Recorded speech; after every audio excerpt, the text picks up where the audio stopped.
Yeah. 8 or 7. Well, chapter 7 was the one that I did a lot of like detail on in my post. Oh, Maybe yeah. a little too much. And it was just basically talking about the different types of picture books, and I don't know if you guys could like figure out which ones the ones we read were related to, but I don't know, it was kind of fun to like look at all the different types and be like, oh yeah, I remember those books. Mm-hmm. Like talking about like the engineered books. Yeah. So like pop-up books and like things that have a little like, I don't know if you guys ever read like the Dragonology and those type of books. No. Like my cousin got those for his birthday, and they have like a bunch of like really interactive things. So That's awesome. Those were my favorite books growing up. Like when you got to like pull and see what it was or whatever. Yeah. When I was like reading your post, I was like, yep, I know that book. I know that type of book. But I think it's like mostly because I have a 4-year-old nephew. And like he went through all those stages, the ABC books, the 1, 2, 3s, and then it's like, yeah, the interactive books. And I'm like, I know all of those books. The baby board books, Yes. I was like, oh my gosh, my mom calls those chewable books because they're like indestructible. Yes, they are. I didn't know they had their own I know. category. I think that's the thing I was most like surprised. I was like, there were actual names for these things. Yeah. Do you guys remember, or did you guys ever read, I forget what it was exactly called, but it's about this like black lab named Carl, like Carl's Christmas or anything. That was my baby board book that I totally remember growing up. It was a no words book. It just had pictures, and it was just about this dog this baby was like left alone at home. Seems legit. And like the dog to babysit it, and the dog just like took care of it and stuff. It was like at Christmas time. I don't know. That's responsible parenting right there. Well, at least I think it was left home because there was no words. But the parents were like clearly leaving in like the living room. Oh my gosh. Anyway. The other thing that this brought up a lot of memories for me, but like the participation books, like Where's Waldo and I Spy and stuff like that. I remember we weren't allowed to read those until like after we had already read like something else, because our teacher was like, come on, like we just have to pick out pictures. So That's awesome. yeah. It's cool to see that there is so much that goes into picture books and like all the different types, because I'm just like, I haven't really had to think about getting picture books for my class until this class. We've done like maybe 2 read-alouds in Woodring, I don't know. Yeah. But usually I'm just like, oh, picture book, like good message, cute pictures, Yeah. you You don't really think about anything else. Yeah. So I'm excited that we have all these references to look at. Yeah. And like the criteria for like evaluating, especially multicultural books, I feel like that's super important, because like looking through that lens and reading like this book that I picked out, which I now regret picking out, I felt like I was looking at it in a lot more like critical way. And I know it's from the 70s, so I probably shouldn't judge too much, but still judging. Like the pictures are really cool and everything, and they said that like they took the like geometric shapes and the like, I think it said, what was like the limited color scheme or something from like the Ashanti, which is the group of people that this like story comes from. Okay.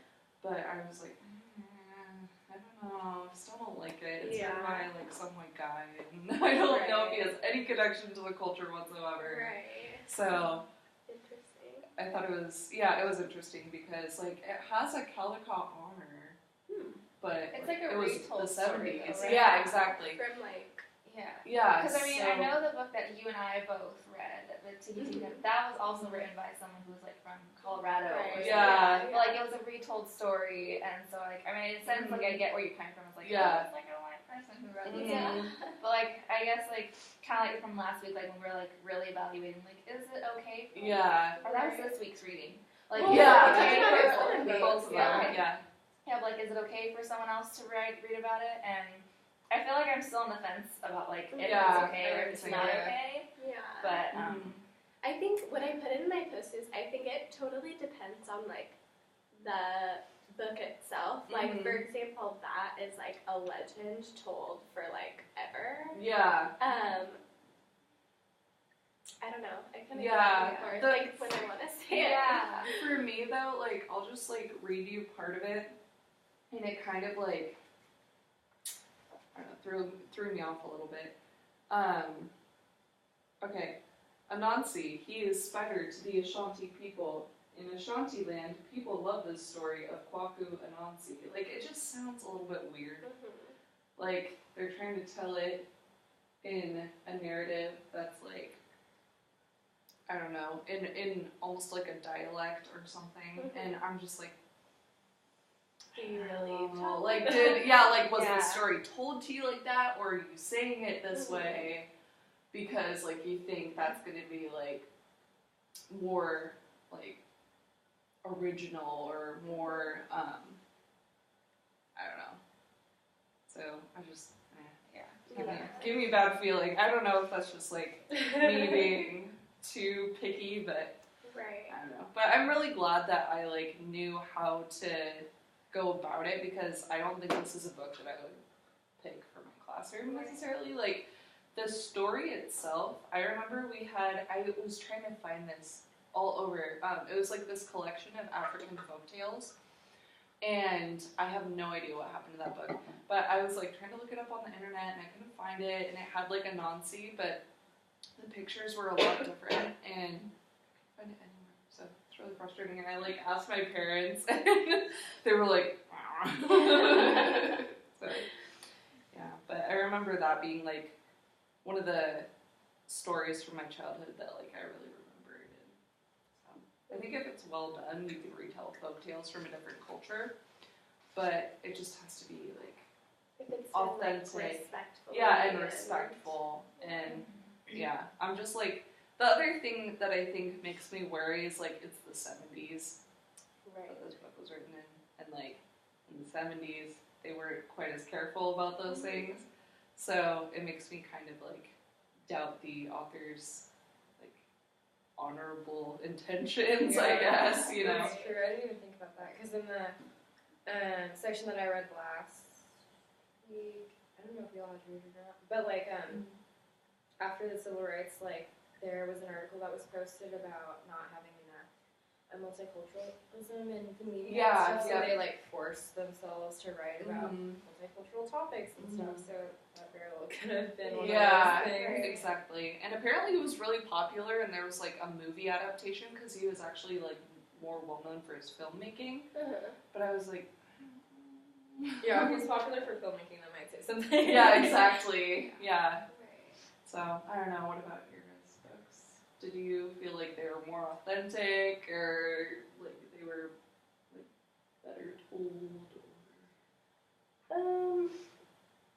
I think it's still really hard for me to know. Like, I could see what you mean when you read the first page and how it was told and stuff, but mine was told in like, it just seemed like a normal story. Like, I didn't really think of it as an African folktale.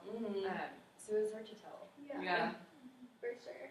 I know, I keep getting, I think maybe that could be like one of our many questions, honestly, because I keep getting confused, like, if it's like a folktale that's been retold for like, or like a legend that's been like retold for like ever, is it okay for someone outside of that culture to retell the story? Or like, are they, I'm gonna pause the time so we know. Okay, or like, are they impersonating that culture? Yeah, I think that was my issue, because it was like, are you trying to make this your own thing? Yeah. or are you speaking in, are you trying to have a narrative be spoken in a dialect because you think that's more authentic to the story itself, or are you doing that because it's I don't think, well, they may have meant to be appropriating a culture, but it felt that way a little bit more than I would have liked. Or are you just telling it authentically from that culture Yeah. so that people know? Yeah. I don't know. Mm-hmm. Or Yeah. should you just find someone else from that culture to tell it? Yeah. I don't. Yeah. I think that's a good one, because that's been my conflict this week, was looking at that and being I don't know, so it felt like a lot of responsibility to pick out our own books. I was just I think it is funny that we both picked out Tiki Tiki Tembo. Mm-hmm. My boyfriend's family sings that Tiki Tiki Tembo song all the time, and I'm like, where did that come from? And so I looked up or I searched multicultural folk tales, and that was one of the first that came up. So I was like, I have to do that one. Yeah. And do you guys know that story? Yeah, I'm familiar with it. It's about these two brothers. One is Chang and one is Tiki Tiki Tembo No So Rumbo. Oh yeah. This super super long name, and it's about how in that culture they used to give the firstborn son a super super long name, and then he ended up falling in a well, and the little brother had to come and tell his mom, but he was so out of breath that he couldn't say the whole name, so it took so long to say his name over as much times and super clearly that he was super sick and had to stay in bed for a long time and stuff. So after that they started just giving all of their kids really short names. That's funny. So I had heard that. I had heard it before. I've seen it read into classrooms, and so I was like, yeah, I'll do it, because it was one of the first things that popped up on my Google search as well. I was like, I've read it, I know about it, sure. But then I kind of went deeper. Who is this? Who was the author? What is this book really about? And then I found out that it wasn't a person from that culture. But then I kind of digged a little bit deeper, and then I found out that it was a retold story that she had possibly heard, and then I found it interesting that the story's perspective was from China, but they think that the story originated from Japan, and so it was interesting to learn about those facts. Yeah. And I still love the story, and I think it's a great one. And a teacher perspective, I think it's really cool to know those facts. Yeah. I do have a kid who's what is this story really about? Yeah. Yeah. Or how the author in this book was talking about in chapter 9 was talking about how the universal nature of folklore, how a lot of folk tales will appear in a bunch of different countries, and no one really knows where exactly they originated. So maybe it originated in both China and Japan or something. Well, I think one of the things to think about is historically what events took place where this is me getting into my nerdy history mode. I'm taking the Asian American Cultural Studies class. And it's interesting because that you guys were saying that because Japan actually invaded China, and so I'm wondering if that's kind of how that happened, because cultures influence each other, especially in colonialism and that sort of thing, where you're going into another country with your beliefs and your practices, and then trying to not inflict those on another culture, but kind of that's what happened in America. So. Right, assimilate to our culture kind of thing. Yeah. Interesting. What did you pick for your choice? I chose Mufaro's Beautiful Daughter, if you've heard of that. I did it because my friend actually did a mini lesson on it a few days ago, and then I realized it was not for folk tales, so I borrowed it. But it was about Mufaro, and then it's two beautiful daughters, and one of them really wanted to be queen, and she was the mean sister, and she was really jealous. And then the younger sister was just super nice and never got mad at her for being mean to her. And then eventually the nicer sister found the king, who was like a snake, and then the snake chose her to be queen, and then the mean sister like didn't get anything. So it was more. I felt it was like really relatable to real life. So then I guess I didn't really read it with like the multicultural lens on, because it was just. I felt like it was just a story that could have been told from any culture. Well, I mean, like any story, but I felt like this story in particular. Right. Kind of, like, it almost reminds me a little bit of like Cinderella. Yeah. Oh, that's probably why. That's funny. Yeah. That's funny. It's really hard for me to make connections like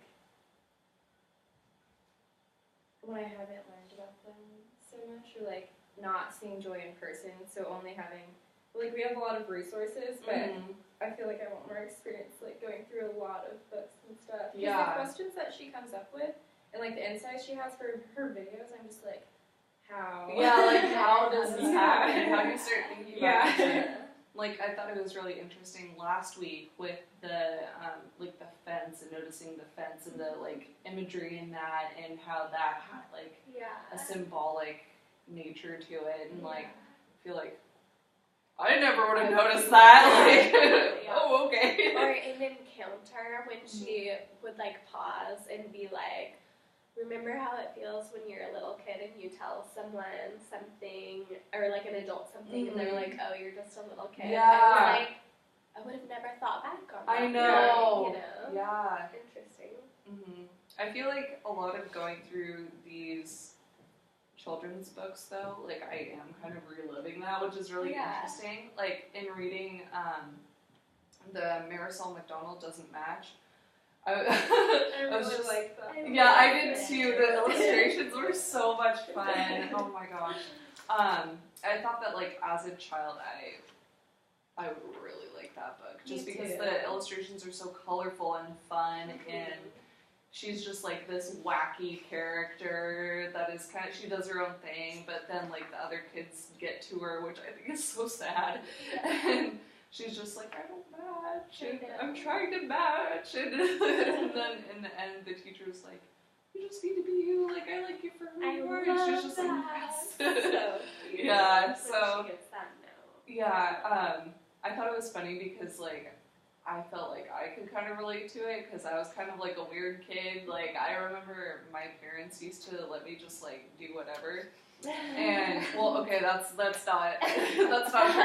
So, to an extent, like, especially with my appearance, so I used to, like, go out with, like, 5 different kinds of barrettes in my hair, and, like, a mismatched outfit on, and looking at school pictures, I'm just like, oh, Dad, why did you do that to me? Like, why didn't you say something? And they're like, we just wanted to let you figure it out for yourself. And I think it's funny because, like, I never thought of, like, that being a factor, really, in, like, my fitting in school or anything, which, like, I don't know. I had friends, but it was really interesting. No, I promise, I had friends. I'm serious, no. But I thought it was funny because I could, like, really relate to her character in that way, just being like, oh, I just want to be my own person. And other people being like, why are you that way? That's really weird, you know? So. No, I can totally relate to her too, and, like, I can totally relate to this part when she wakes up and decides to wear, like, all matching stuff that day, and, like, I just, like, I always think about, like, if there would have been a teacher there who, or, like, someone who would have said, like, oh, you don't have to, like, be like everybody else, I, like, always wonder how different I would have ended up, like, now, or, like, how different everybody would have ended up if someone would have just encouraged them, like, no, just, like, keep being, like, unique. Just, like, how different everyone would be. Because I think a lot of people can relate to that. When I, like, read that part, I kind of, like, took a step back of, like, cultural, like, looking at the wise. I was just, like, teacher's perspective right now. Right? Yeah. I was like, this is, like, a good textbook of just to read on, like, how to be a teacher. For Because I feel like a lot of books, like, it talks about kids going to school and, like, them being bullied and everything, but, like, it never, like, mentions anything about the teacher or, like, how they handle things. And this book was just like, that's so beautiful. I know, I was like, yes, good job. Yeah. Yeah, I want this book in my classroom for sure. It made me think of how, like, because you were saying how different would everyone be, and it's kind of sad how we think we're being who we are, but it's just because we've been in this society for so long, and, like, I think I really identified when she was, like, eating the regular PB&J and, like, wearing all normal clothes, and she was like, this is really boring, it's not even fun, and it's like, how much do people sacrifice to fit in, and that. And I think it's good because, like, in this book, both her parents and the teacher were, like, very encouraging of her, and, like, she had a good support system and everything, and I think it's important, like, especially as teachers, to be able to, like, support kids and, like, help them to know it's okay to, like, be a little bit different, because if everyone were the same, that'd be so boring, you know? Yeah, it definitely reminds me of, like, why I want to be a teacher, so I'm really excited to get it. Definitely. And I can, like, picture myself in a classroom as, like, a young student and, like, reading this book and getting excited about Spanish and, like, seeing the two languages next to each other and being like, Mom, I can read in Spanish, you know what I mean? And so, like, getting excited about another culture, or having a student who does speak Spanish, being able to, like, match up the words and be like, oh my gosh, like, there's my language, it's being represented. You know. I know what this means, you know? I also thought that aspect of the book really made me, like, even more excited about it, because I took, like, 4 years of Spanish in middle school and high school, and I feel like I didn't retain a lot of it, which really makes me sad, but, like, reintroducing that, like, to myself, but also, like, being able to introduce that to my students, I feel like is super cool, because, especially, like, considering a lot of classroom dynamics, especially in the area that I want to teach in, like, there are a lot of Latino or Latina students, and I want to be able to have a lot of books that are accessible in both languages, because, yes, they need to learn how to speak English, but that doesn't mean that they need to compromise their Spanish, you know, and their Spanish learning. And I think this is a great example of having books that are, like, both English and Spanish, but this is a little off topic, but I was in Barnes & Noble the other day, and there's, like, this entire section of books that were originally written in English that are written in Spanish, like children's books. And I just looked at them and I was like, oh, I want all of these. Like, they had Harry Potter and, like, they have it in, like, a bunch of different languages. But I was just like, oh my gosh, there's so many resources out there. And, like, you don't even think of those things until you're, like, in these classes. And I don't know. I just think it'd be really fun to have, like, a really wide variety of both. Especially if you're teaching in, like, older grades, because you want kids to be able to read at a higher level, so you don't want, like, beginner Spanish books. It's going to be boring.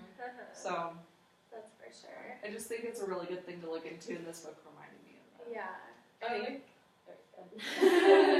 I was just going to say, I think this is a prime example of like, incorporating both languages in your instruction. It's just, like, perfect. I like how she was half, I don't remember what she was. Peruvian. Peruvian. And Irish. Yeah. Because she has the red hair, and the friend asked her, like, well, your skin looks like mine, but you have red hair. That's weird. You don't match. I feel like a lot of children are exposed to, like, books that talk about that mixed identity. So when it's talking about her being different, I think that they could really probably identify with, like, definitely not knowing your side to be on. And this is the first book I read about that. Have you guys ever read Why Are All the Black Kids Sitting Together in the Cafeteria? No. It's honestly, like, changed my life. You should read it. But it talks about students in, like, junior high and high school age who come from a mixed background and they don't know, like, which table to sit at in the cafeteria. Basically, they don't know which identity to, like, take on. And so I thought this was a really good idea to start talking about that at, like, a younger age and being like, you're unique. Take on, like, don't take on one or the other. Just, like, take on you as, like, a whole person kind of thing. Which is harder than just like just do it. But I thought that was kind of like really stuff about that.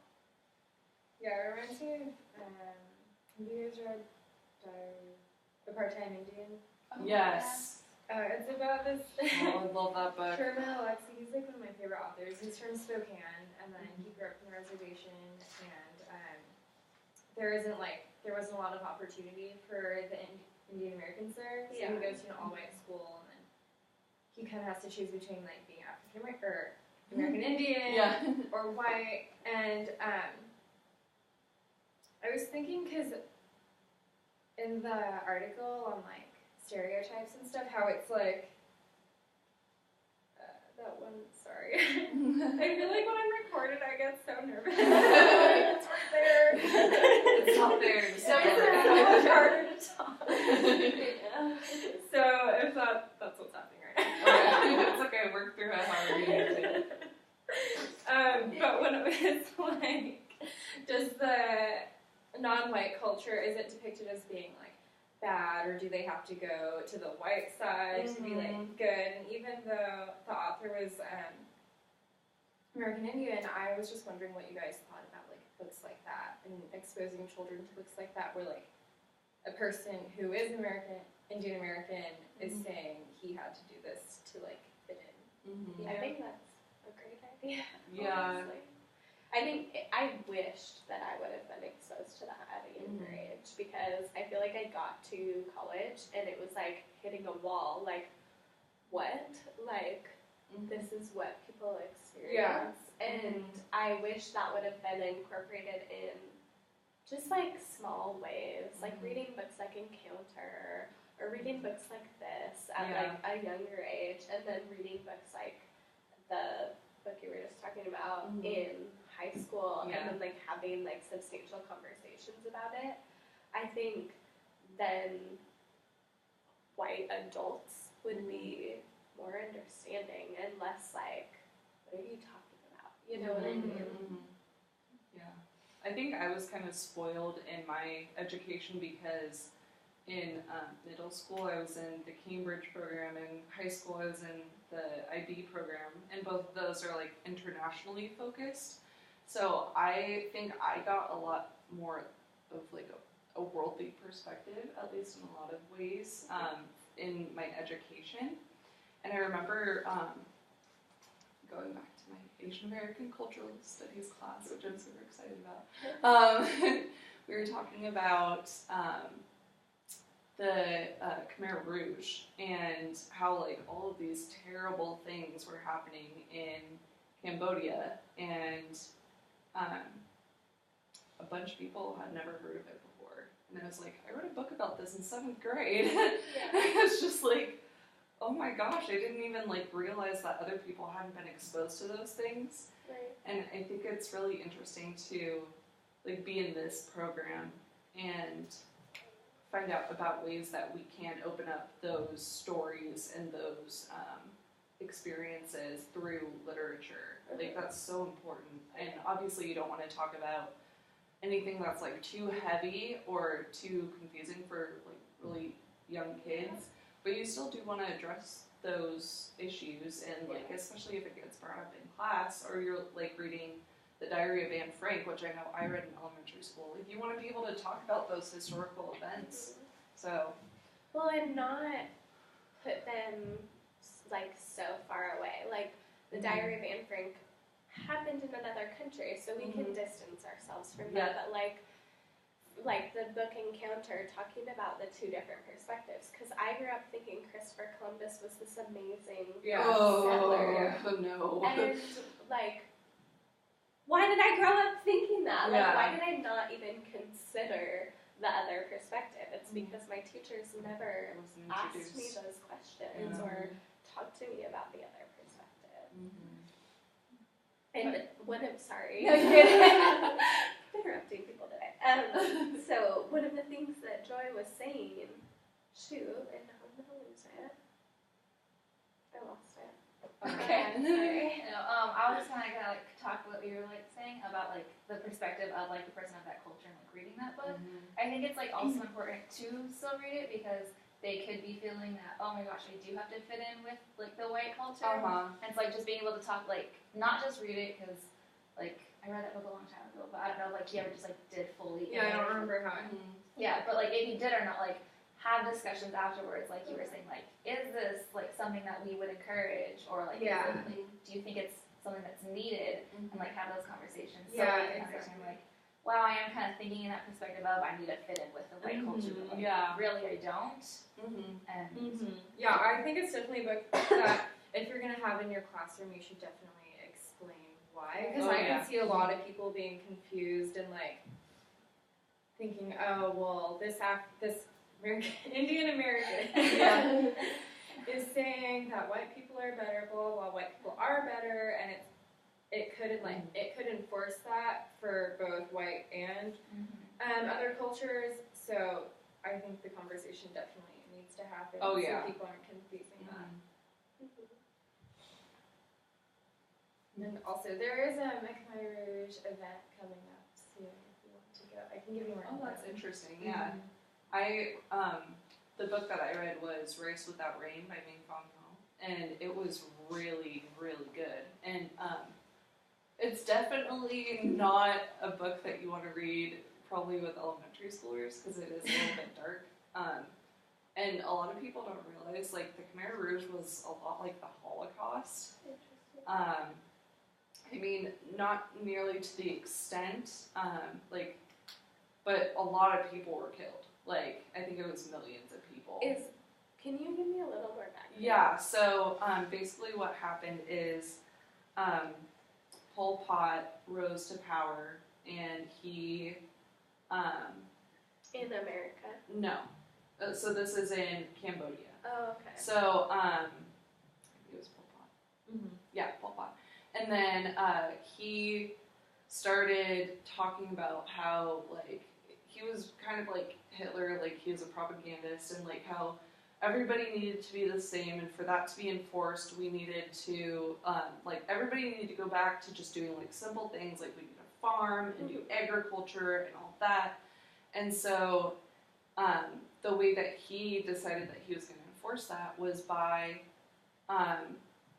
basically killing all of the really educated people, so like professors and students who had like gone to college, and like it got so bad, like people who wore glasses were killed, like just for having to wear glasses because they thought it was a symbol of like intelligence or whatever. And like this is really dark, but I know they talk about this with the Nazis too. Like they would beat babies to death, and like they had mass graves and stuff, and I am just shocked that like other people never talked about that. Like they never even knew that happened. Right, yeah. And I think part of that is like not being exposed to that literature that's like more worldly, and having books that are written from like a very like either European, like a Eurocentric, or like an American perspective versus like a more worldly perspective. And I think it's like something that's super important to learn about because it's another just instance, and it's a lot more recent than the Holocaust was. Do you know when it was? It was the 1970s, I think. Wow. Yeah. So, like, these things happen, and they're still happening, and like, it's important to know that and learn from those, like, mistakes that other people made, and be able to have like even more of an education on those things, you know, because like it's really terrible and like it's uncomfortable to talk about, but it's necessary. Well, I think it's uncomfortable. I think part of the reason why it's uncomfortable to talk about is that we're not used to having those conversations. Yeah. At least I'm not. Because like our education like has kind of failed us in a way of like exposing us to those things and like allowing those kinds of conversations to happen, you know? I mean, part of it is uncomfortable because it's so morbid. Yeah, I think no one that's what it wants is to for talk me, about it. But part of it is just because we're not used to having conversations like that. We're not used to talking about evil people that looked like us and talked like us and like were like so close to us in like the great time span of like real life. But it reminds me of Thanksgiving growing up and like super excited about Thanksgiving and you know it was like a great time for our country and all of this stuff, and this Thanksgiving was the first Thanksgiving that I was really conflicted about Thanksgiving. And in one of my classes my professor said like, okay, before we get started I have to do something, but turn to your neighbor and tell them how you'll be either celebrating or mourning this Thanksgiving break. And I was like, whoa, yeah. What? And so I like went home for Thanksgiving and I was just like, that thought was just like circulating in my head and like, I mean, I know why people would be mourning, but I was like, is it wrong for me to be celebrating Thanksgiving? And Thanksgiving now is so, like, drawn back from that. Yeah, it's so commercialized. It's so commercialized and it's so about just, like, being thankful for your life right now.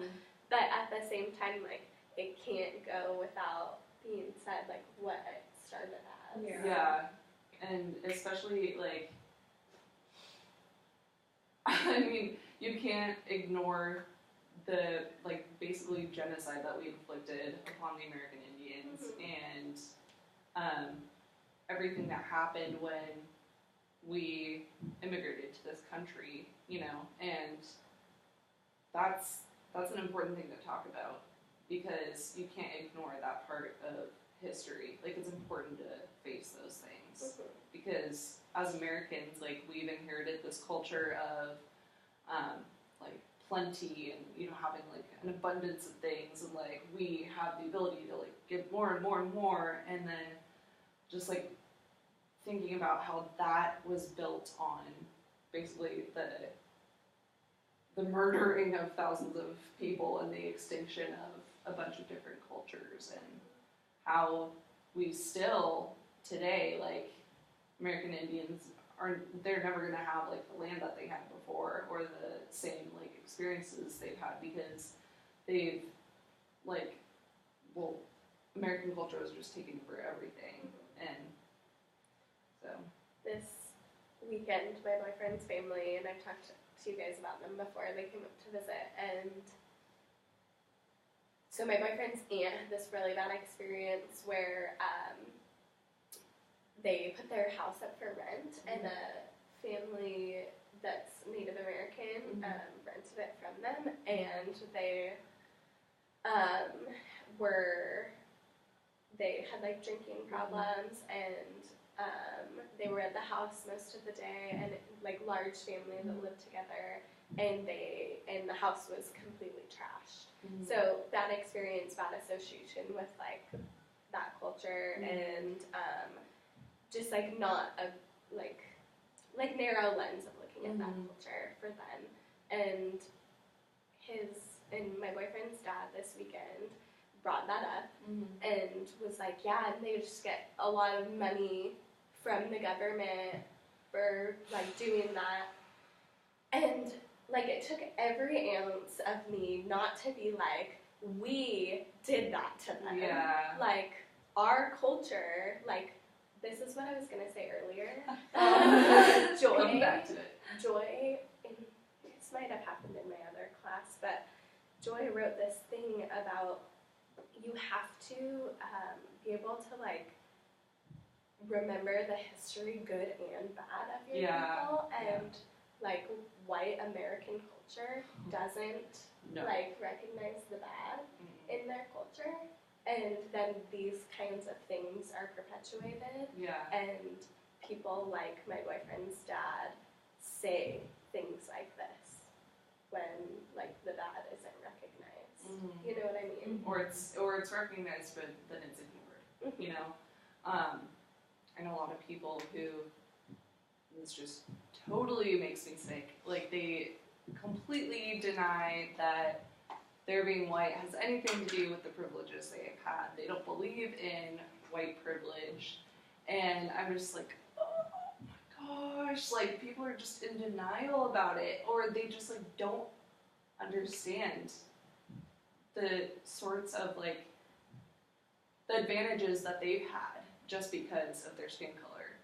And I think it's important as teachers, you know, to introduce maybe not those ideas at such a young age, but just to recognize like America's history and what we're built on. And, you know, it's not all like happy people sitting down and eating turkey together and that sort of thing. You know what I mean? Like, I don't know.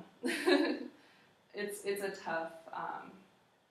a tough subject, especially in elementary school, because you're gonna have parents that are always gonna complain about like, oh, you're talking bad about America and like, you know. So, but I think it's like our duty as teachers to be able to give our students the education that we didn't have, you know, when it comes to like worldly issues. And I think a huge way of doing that is through books. So.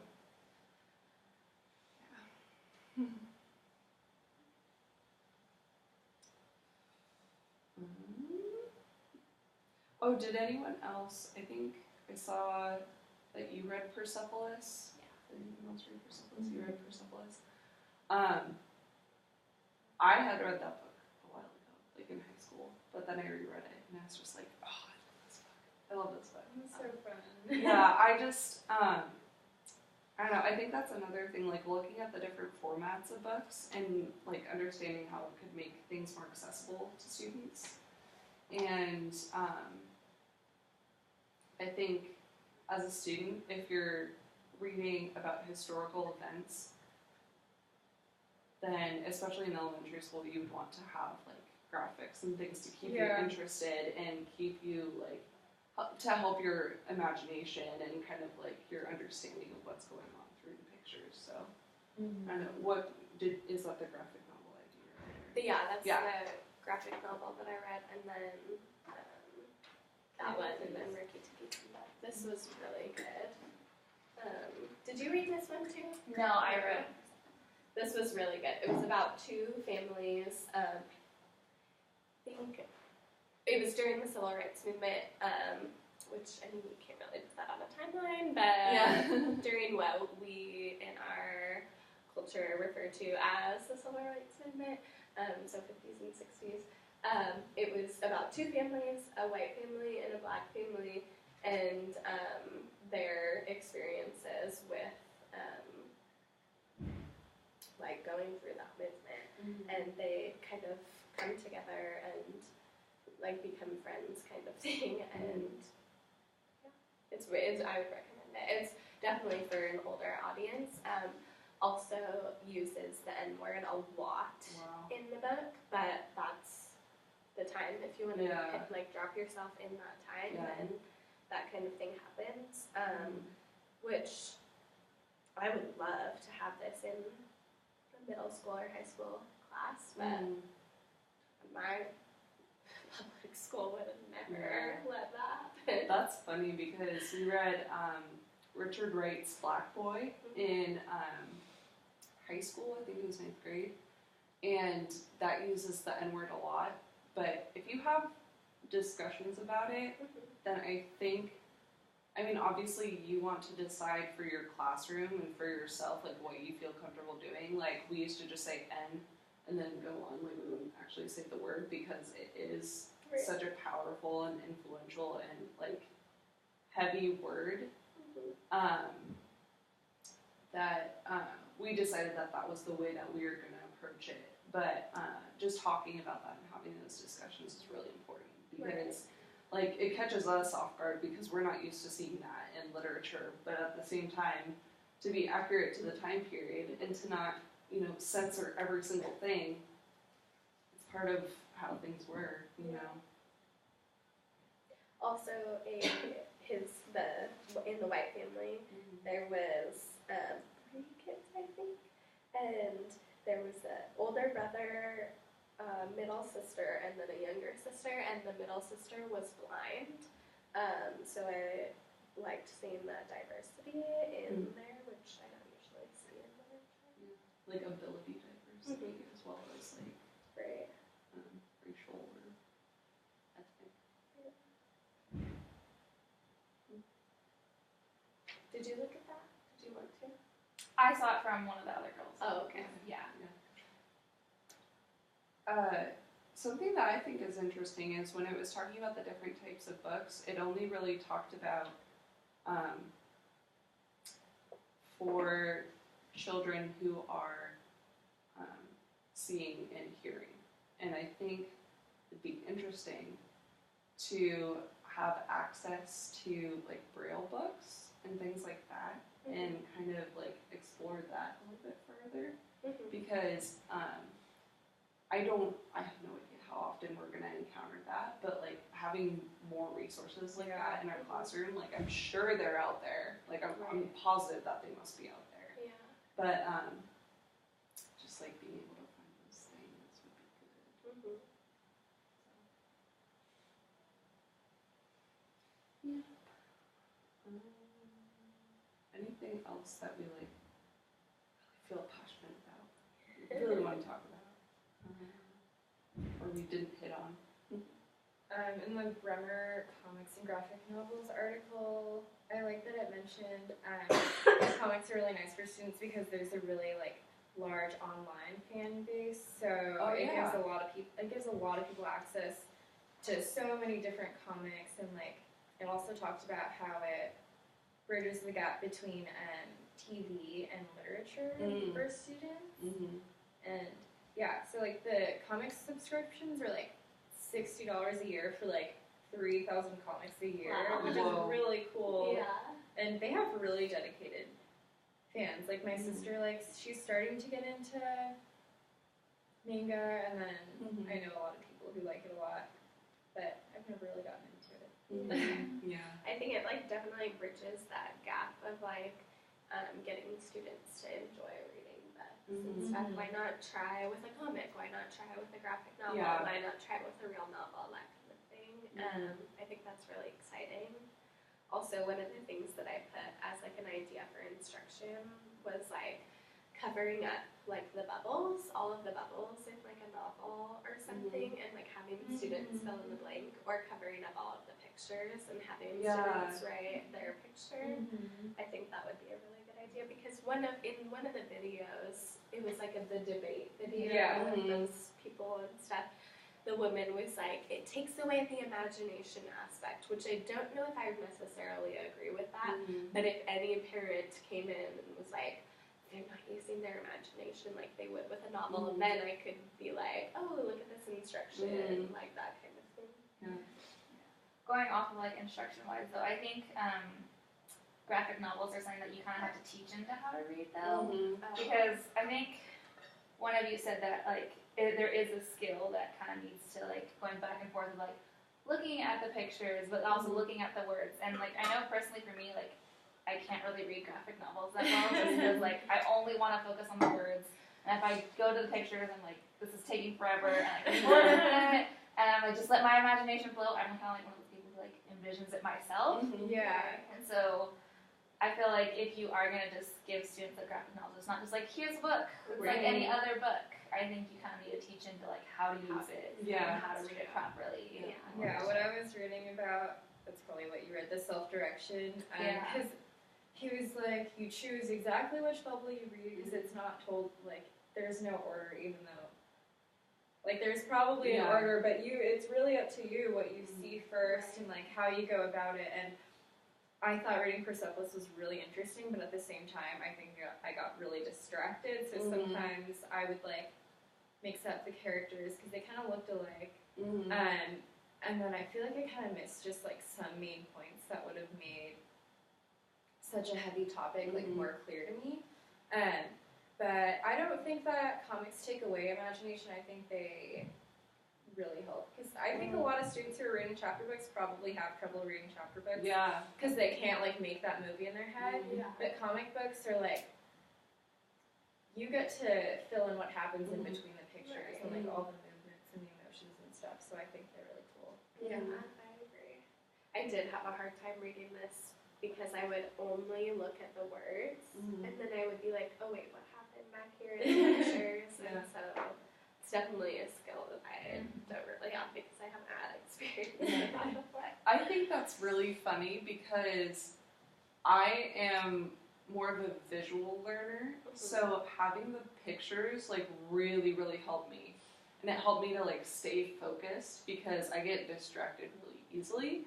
So like even when I'm just like sitting in a silent room and reading, my brain starts wandering to other things. So I found it to be really helpful in like telling the story and keeping track of the characters. Though like I did have the same problem because of the way that the art is done. It's sometimes hard to distinguish between the characters, but then like you kind of figure it out along the way. So I was like going by like their shirts that they're wearing. I was like, okay, she was wearing this shirt. Yeah, right? In this picture, that person's wearing the same shirt. Yeah, and then all of a sudden her hair got longer and you're just like, wait, okay. Yeah. And about graphic novels, I think it's really funny because my sister has never liked to read. It has always been like one of the really, really big struggles that my parents had with her growing up. And she didn't want to read books that didn't have pictures. And so what my mom did in desperation was like go to Barnes & Noble, pick out a bunch of different graphic novels, and she actually did read them for a while. And I think she's grown out of it because like she's 17 now. But because she's had to read now. But I think it can be a way for kids like who don't normally like to read to be able to kind of enjoy reading and have it be I forget who said it. I think it might have been you that said about it's bridging the gap between TV and books. Yeah. And so I think that's good because our culture is so visual and so like entertainment oriented that kind of is a good way for to bridge that gap. So I really like that. Do you think that the graphic novels should be incorporated in classrooms? I think for sure. Yeah. At least giving students like a choice. Like, you can read these 3 books. Yeah. Like what? Or something. I don't know. What is a graphic novel? Or I don't know. Or for like free reading. Yeah. I know that was like one of my favorite times in the day was like being able to read my book, and I had like a post high school reading level in like 4th grade, I think it was. So I was like reading a bunch of different like chapter books, and like I read the Lord of the Rings books when I was in like 3rd or 4th grade, and I think that's another thing to realize as a teacher, like you need to have a variety of books. You need to have like really beginning level for the kids who aren't yet at grade level, and then like have high school and beyond. And definitely keeping in mind like the appropriateness, like age-wise, of what you're having your kids read, but having those books accessible to everyone is like such a great thing, you know, and like going to the library is great, and doing all those things and exposing kids to like the idea that you can get these books and you can get them for free and you can take advantage of it. I definitely think there is a time and a place for them because like there are such little words in the bubbles that sometimes kids aren't exposed to like the sentences. Yeah, definitely. And so like I think there is like a time of like, okay, right now we can't really read graphic novels because you gotta read like these bigger books that have like actual sentences like, descriptive, like rich words, but like like when you were saying free choice, like I think it's a great opportunity to just give it to them. Yeah, that's for sure. One of the women who was like not emceeing. What's the word? She was like, host. Okay, yeah. there you go. She was hosting like the debate or whatever. She opens with this question: what if students were about to? I can't read my. I'm scribbling. She refers to novels as proper novels and like compares them to graphic novels.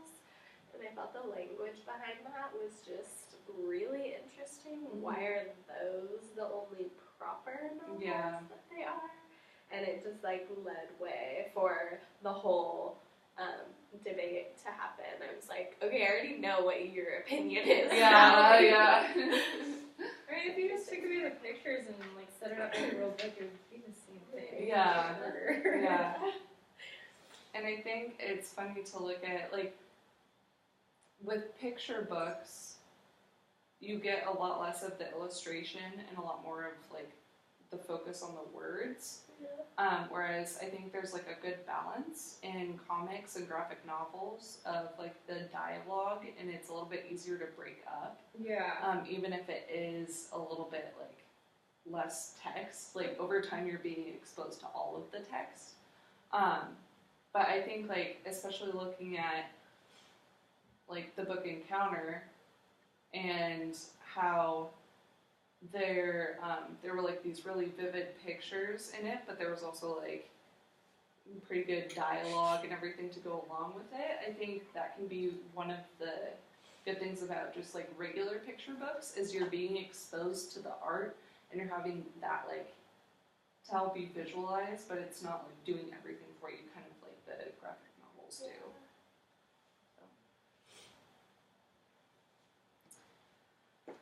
Does anybody have anything else to add? Did we cover all of the reading, basically? Yeah. I believe we did.